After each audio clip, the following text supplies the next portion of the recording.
Let me begin by congratulating the team at NASA and our brave astronauts on the successful launch of Artemis II. It was quite something.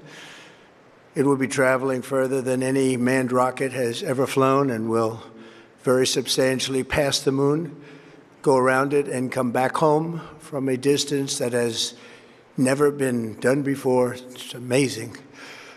They are on the way, and God bless them. These are brave people. We want to God bless those 4 unbelievable astronauts.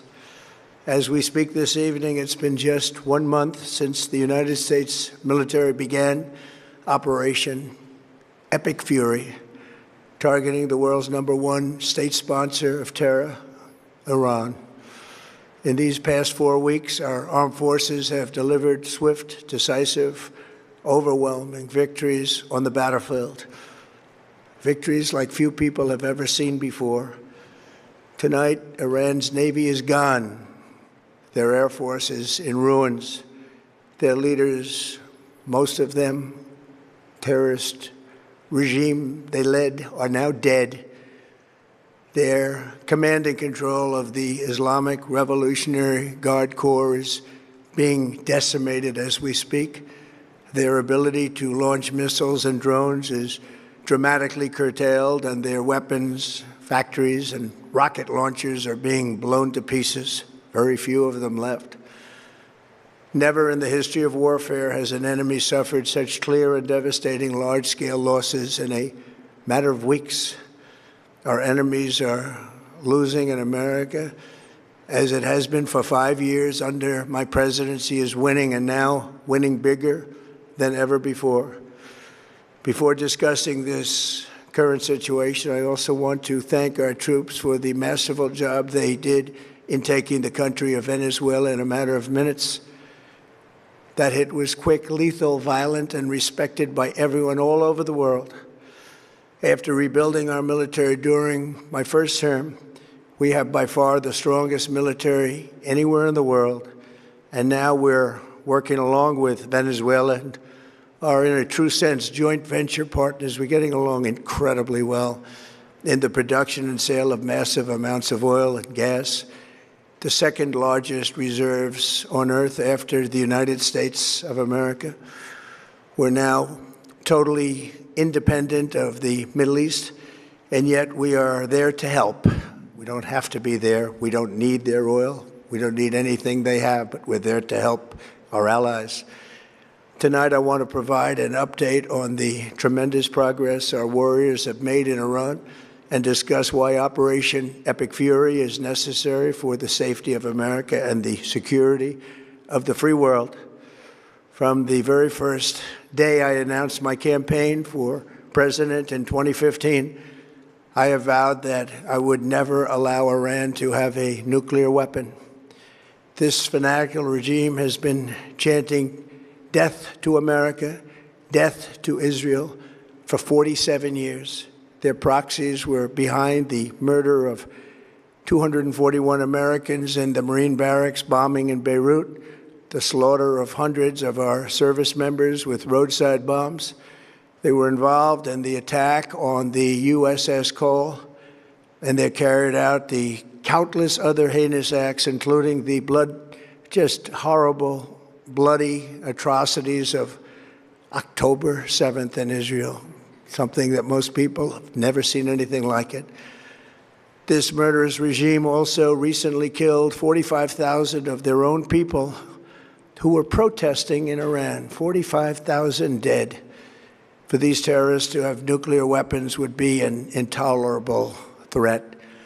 The most violent and thuggish regime on earth would be free to carry out their campaigns of terror, coercion, conquest, and mass murder from behind a nuclear shield. I will never let that happen, and neither should any of our past presidents. This situation has been going on for 47 years and should have been handled long before I arrived in office. I did many things during my 2 terms in office to stop the quest for nuclear weapons by Iran first, and perhaps most importantly, I killed General Qasem Soleimani in my first term. He was an evil genius, brilliant person, a horrible human being, however, the father of the roadside bomb. And he lived just horrible what he did. Iran would have been perhaps in far better, stronger position. Had he lived, we would have had probably a different conversation tonight. But you know what? We'd still be winning and winning big. And then, very importantly, I terminated Barack Hussein Obama's Iran nuclear deal, a disaster. Obama gave them $1.7 billion in cash, green cash, took it out of banks from Virginia, D.C., and Maryland, all the cash they had. He flew it by airplanes in an attempt to buy their respect and loyalty, but it didn't work. They laughed at our president and went on with their mission to have a nuclear bomb. His Iran deal would have led to a colossal arsenal of massive nuclear weapons for Iran, and they would have had them years ago, and they would have used them. It would have been a different world. There would have been no Middle East and no Israel right now, in my opinion, the opinion of a lot of great experts, had I not terminated that terrible deal. And I was so honored to do it. I was so proud to do it. It was so bad right from the beginning. Essentially, I did what no other president was willing to do. They made mistakes, and I am correcting them. My first preference was always the path of diplomacy, yet the regime continued their relentless quest for nuclear weapons and rejected every attempt at an agreement. For this reason, in June, I ordered a strike on Iran's key nuclear facilities, an Operation Midnight Hammer. Nobody's ever seen anything like it. Those beautiful B-2 bombers performed magnificently. We totally obliterated those nuclear sites. The regime then sought to rebuild their nuclear program at a totally different location, making clear they had no intention of abandoning their pursuit of nuclear weapons. They were also rapidly building a vast stockpile of conventional ballistic missiles and would soon have had missiles that could reach the American homeland, Europe, and virtually any other place on Earth. Iran's strategy was so obvious. They wanted to produce as many missiles as possible, and they did, with the longest range possible. And they had some weapons that nobody believed they had. We just learned that out. We took them out. We took them all out so that no one would really dare stop them. And their race for a nuclear bomb, a nuclear weapon like nobody's ever seen before. They were right at the doorstep. For years, everyone has said that Iran cannot have nuclear weapons, but in the end, those are just words if you're not willing to take action when the time comes. As I stated in my announcement of Operation Epic Fury, our objectives are very simple and clear. We are systematically dismantling the regime's ability to threaten America or project power outside of their borders.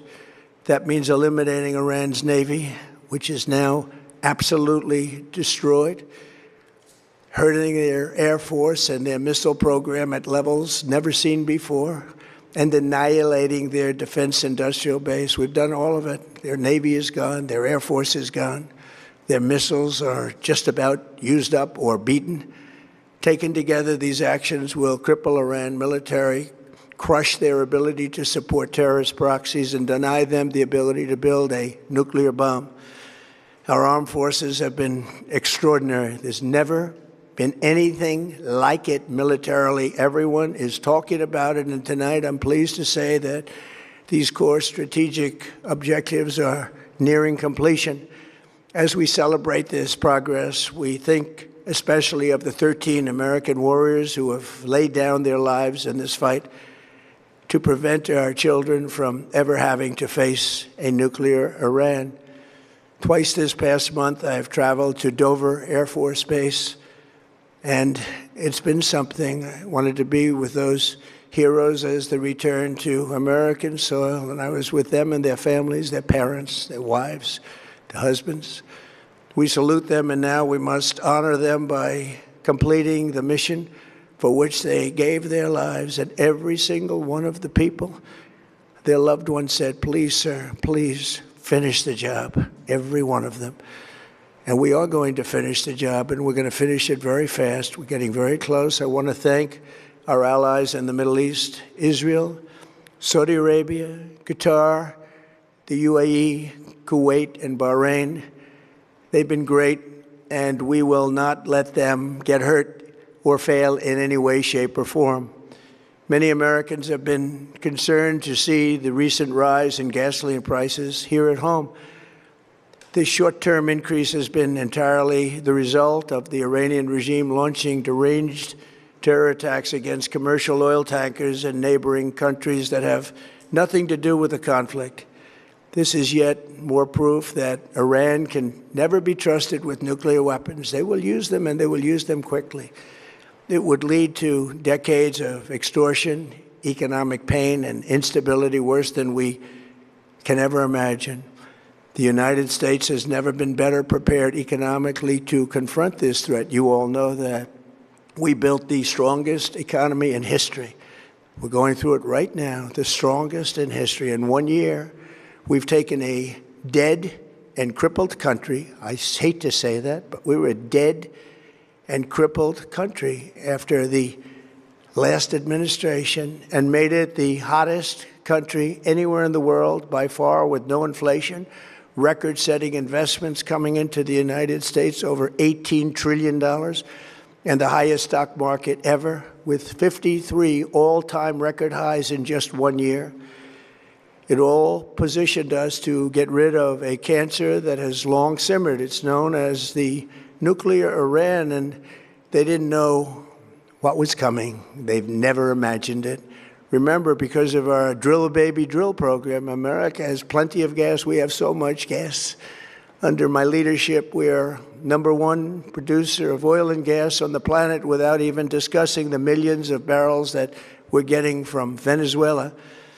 Because of the Trump administration's policies, we produce more oil and gas than Saudi Arabia and Russia combined. Think of that, Saudi Arabia and Russia combined. And that number will soon be substantially higher than that.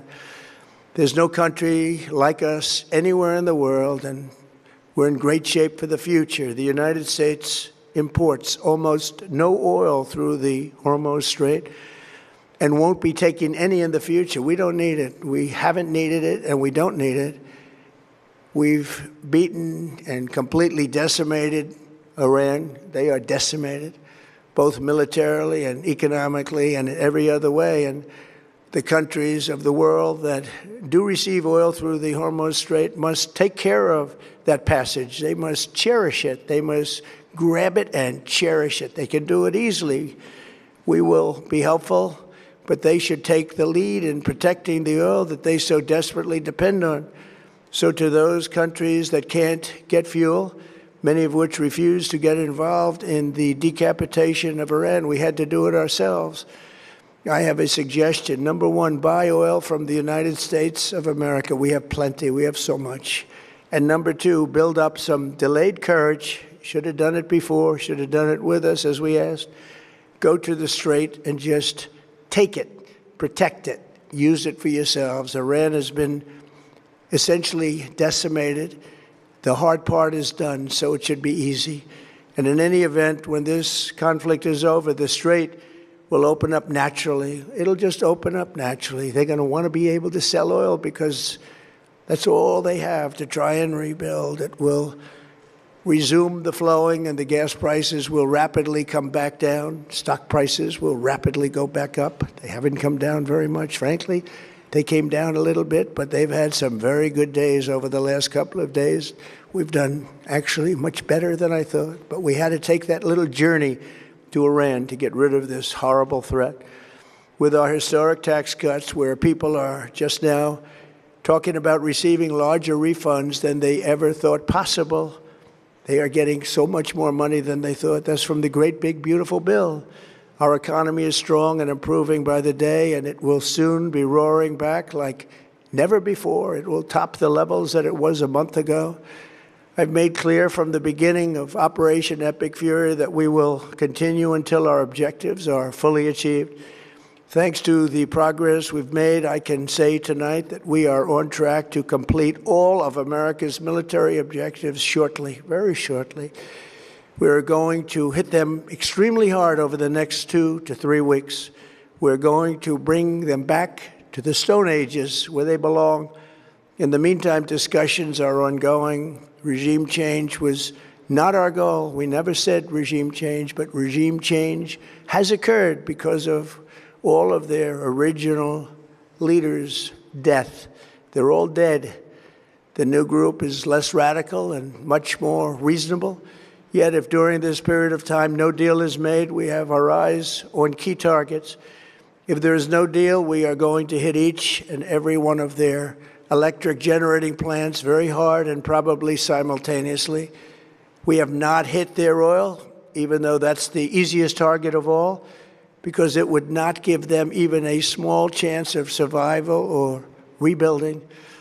But we could hit it, and it would be gone, and there's not a thing they could do about it. They have no anti-aircraft equipment. Their radar is 100% annihilated. We are unstoppable as a military force.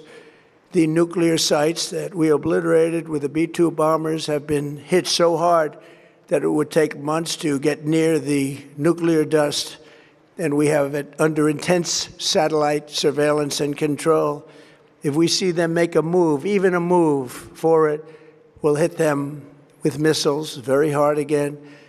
We have all the cards, they have none. It's very important that we keep this conflict in perspective. American involvement in World War I lasted 1 year, 7 months, and 5 days. World War II lasted for 3 years, 8 months, and 25 days.